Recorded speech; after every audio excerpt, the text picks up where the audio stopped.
Hati-hati, anak ngorok bisa jadi ini penyebabnya. Ngorok ternyata bisa disebabkan oleh infeksi saluran pernafasan atas. Penyebabnya macam-macam, bisa dari pilek atau flu.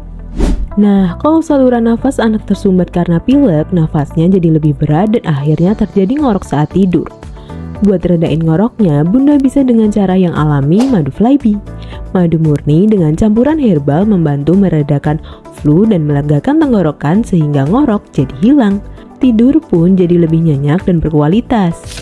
Cukup berikan 3 kali sehari setiap setelah makan ya Bun. Udah BPOM kok, jadi lebih aman. Buruan, stop ngorok saat tidur pakai Flybe. Pesan sekarang ya.